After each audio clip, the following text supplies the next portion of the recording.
इस हादसे का सीसीटीवी फुटेज सामने आया है। सामने घर पे एक कैमरे लगे हुए हैं और उस कैमरे से फुटेज आया है, जो फुटेज आपने देखा इस ट्रेलर में और आगे आप देखेंगे। अनिल वैष्णव 45 साल इनकी उम्र, इनकी बिटिया लक्ष्मी 20 साल की थी, चांदनी 18 साल की थी और अनिल वैष्णव की एक और बेटी है दुर्गा, उनकी बेटी गोपिका ये 1 से 1.5 साल की थी। तो सबसे बड़ी जो लापरवाही है वो बिजली विभाग की है। बिजली विभाग के अधिकारियों के खिलाफ एक केस होना चाहिए। कल पूर्व मुख्यमंत्री भूपेश बघेल ने भी यही कहा, यही सवाल उठाया कि इतना बड़ा हादसा हो गया बिजली विभाग की लापरवाही की वजह से, उनके खिलाफ केस क्यों नहीं।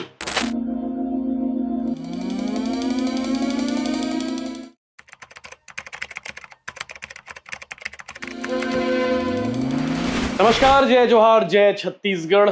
कल का मंजर आप सबने देखा, लेकिन जो मंजर हमने देखा, हमारी टीम ने देखा, वो मंजर हमने 50% नहीं दिखाया है।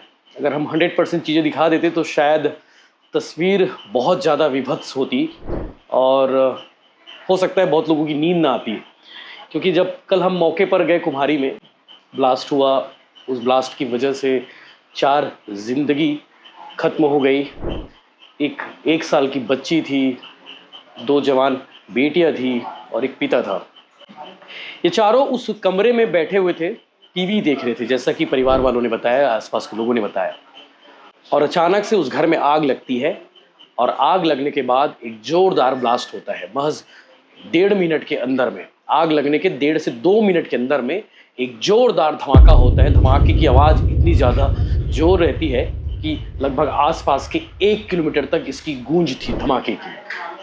इस हादसे का सीसीटीवी फुटेज सामने आया है। सामने घर पे एक कैमरे लगे हुए हैं और उस कैमरे से फुटेज आया है, जो फुटेज आपने देखा इस ट्रेलर में और आगे आप देखेंगे। लगभग 2.5 मिनट के आसपास का ये फुटेज है और इस 2.5 मिनट के फुटेज में आपने देखेंगे कि किस तरह से घर में अचानक से आग लगती है। पुलिस ने यही कहा है, प्रशासन ने भी यही कहा है कि घर के सामने में एक खंबा है, उस खंबे में पहले भी चिंगारी भड़कती रही है, पहले भी आग लगी हुई है। और कल जब अचानक से चिंगारी नीचे गिरी, उसके बाद घर में आग लगी, आग की लपटें इतनी तेज थी जिससे इस बात को लेकर लोग स्वीकार ही नहीं कर पा रहे। मैं भी देखा वीडियो को तो मैं खुद भी एक्सेप्ट नहीं कर पाया कि यार चिंगारी इसके बाद जब आग लगी है इतनी तेज कैसे हो गई। ऐसा लग रहा मानो किसी ने पेट्रोल डालकर आग लगाया हो। लेकिन चश्मदीदों ने, आसपास के लोगों ने यही बताया है पुलिस को, और पुलिस ने भी हमें यही बताया है कि स्ट्रीट पोल की वजह से ये आग भड़की और उसके बाद सिलेंडर में ब्लास्ट हुआ। ये सिलेंडर भी कल ही घर में लाया गया था। पिछले 10-15 दिनों से इनके घर में सिलेंडर खत्म हो गया था और कल मंगलवार का दिन था और मंगलवार की सुबह ये सिलेंडर लेके आए और उसी से खाना बन रहा था। और उसके बाद जब घर में आग लगी तो ब्लास्ट हो गया और 4 जिंदगी तबाह हो गई। अनिल वैष्णव 45 साल इनकी उम्र, इनकी बिटिया लक्ष्मी 20 साल की थी, चांदनी 18 साल की थी और अनिल वैष्णव की एक और बेटी है दुर्गा, उनकी बेटी गोपिका ये 1 से 1.5 साल की थी। अनिल वैष्णव की वाइफ, उनकी पत्नी जो है काम करने के लिए बाहर गई हुई थी और वैसे ही गोपिका की माँ, वो भी काम काज मजदूरी करने के लिए घर से बाहर थी। ये चारों अपने घर में थे, कमरे में थे और अचानक से आग लगी, उसके बाद ये हादसा हो गया। इस मामले में जहाँ तक मुझे समझ आता है कि एक तो लापरवाही बिजली विभाग की है।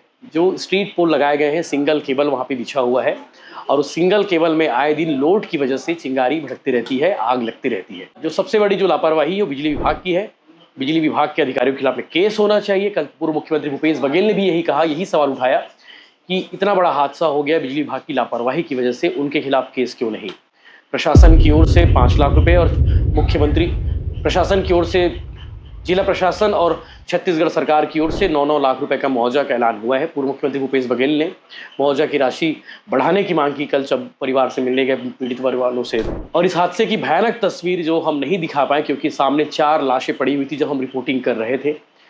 चारों लाशें जली हुई थी और उसके बाद जब उसे पैक करके पीएम के लिए भेजा गया तो उस समय का मंजर भी बहुत भयानक था। इस पर लगातार हमारी ग्राउंड रिपोर्टिंग जारी रहेगी, आप लगातार बने रहिए। और कुम्हारी हादसे में जो 4 लोगों की मौत हुई उन सबको शत शत नमन, परिवार वालों को इस दुख सहने की शक्ति दे।